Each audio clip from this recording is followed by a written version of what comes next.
दोस्तों, हाल ही में भारत में शाया की जाने वाली किताब काल की अवतार ने भारत समेत दुनिया भर में हलचल मचा दी है। इस किताब में यह कहा गया है कि हिंदुओं की मजहबी किताबों में जिस काल की अवतार का जिक्र है वो आखिरी रसूल मोहम्मद बिन अब्दुल्ला सल्लल्लाहु अलैहि वसल्लम है। इस किताब का मुसन्नफ अगर कोई मुसलमान होता तो अब तक भोंचाल आ चुका होता। मुसन्नफ जेल में और किताब पर पाबंदी लग चुकी होती, मगर पंडित वेद प्रकाश बरहमन हिंदू हैं और इलाहाबाद यूनिवर्सिटी के अहम शोबा से वबस्ता हैं।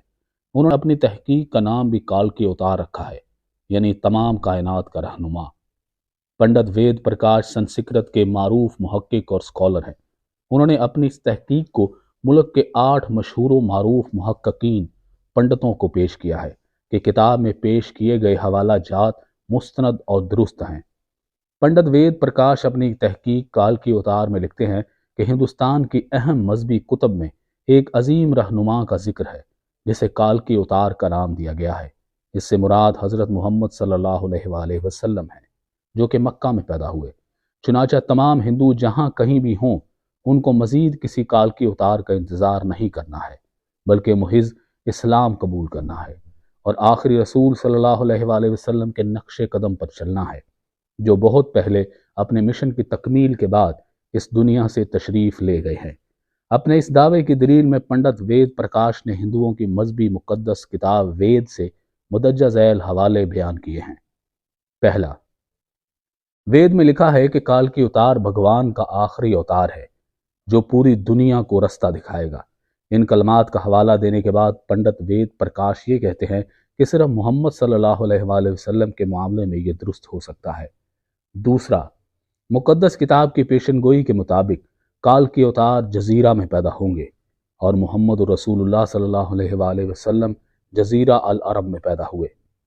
तीसरा, हिंदुओं की मुक़द्दस किताब में लिखा है कि काल की अवतार के वालिद का नाम विष्णु भगत और वालदा का नाम सामानब होगा। संस्कृत जुबान में विष्णु का मतलब अल्लाह का बंदा है और सोमानब का मतलब अमन है, जो कि अरबी जुबान में आमना हो गया। और आखिरी रसूल के वालिद का नाम अब्दुल्ला और वालदा का नाम आमना है। चौथा, हिंदुओं की बड़ी किताब में यह लिखा है कि काल की अवतार जैतून और खजूर इस्तेमाल करेगा, अपने कौल में सच्चा और दयानतदार होगा। मोहम्मद सल्लल्लाहु अलैहि वसल्लम में ये सारी खूबियाँ मौजूद हैं। पांचवां, वेद में लिखा है कि काल की अवतार अपनी ज़मीन के मुअज़्ज़ज़ ख़ानदान में से होगा और ये भी मोहम्मद सल्लल्लाहु अलैहि वसल्लम के बारे में सच साबित होता है कि आप सल्लल्लाहु अलैहि वसल्लम कुरैश के मुअज़्ज़ज़ कबीले में से थे, जबकि मक्का में बेहद इज्जत थी। छठा, ये भी लिखा है कि भगवान काल की अवतार को अपने खसूसी कासद के ज़रिए एक गार में पढ़ाएगा। इस मामले में यह भी दुरुस्त है कि मोहम्मद सल्लल्लाहु अलैहि वसल्लम वो वाह शख्सियत हैं जिन्हें अल्लाह ने गारे हिरा में जिब्राइल के ज़रिए तालीम दी। सातवां, यह भी लिखा है कि भगवान काल की अवतार को एक तेज तरीन घोड़ा अता फरमाएगा जिस पर सवार होकर वह ज़मीन और 7 आसमानों की सैर करेगा। मोहम्मद सल्लल्लाहु अलैहि वसल्लम का बुराक पर मिराज का सफ़र किया ये साबित नहीं करता क्या। आठवां, यह भी लिखा है कि भगवान काल की अवतार की बहुत मदद करेगा और उसे कुव्वत अता फरमाएगा। हम जानते हैं कि जंग बदर में अल्लाह ने फरिश्तों के ज़रिए मदद फरमाई थी। नौवां, हिंदुओं की मजहबी किताबों में यह भी जिक्र है कि काल की अवतार घुड़सवारी, तीरंदाजी और तलवार जनी में माहिर होगा। पंडित वेद प्रकाश ने इस पर जो तबसरा किया है वो काबिल गौर है।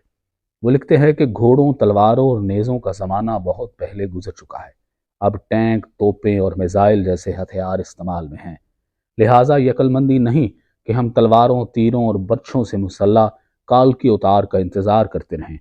हकीकत यह है कि हमारी मुक़द्दस किताबों में काल की अवतार के वाज़े इशारे हज़रत मोहम्मद सल्लल्लाहु अलैहि वसल्लम के बारे में हैं। पंडित वेद प्रकाश ने अपनी तहकीक में जिन नकात पर बहस की है, इस पर हिंदुस्तान के मजहबी रहनुमा और पंडित संजीदगी से गौर कर रहे हैं। उनका अगर अपनी मजहबी किताबों पर यकीन है तो फिर कोई वजह नहीं कि वो इनमें दी गई पेशन गोइयों को झुठलाएं। मगर सबसे बड़ा मसला ये है कि जिस मज़हब को उन्होंने सदियों से गले लगा रखा है, उसे छोड़ने के लिए जिस हिम्मत और हौसले की ज़रूरत है वो दरकार है।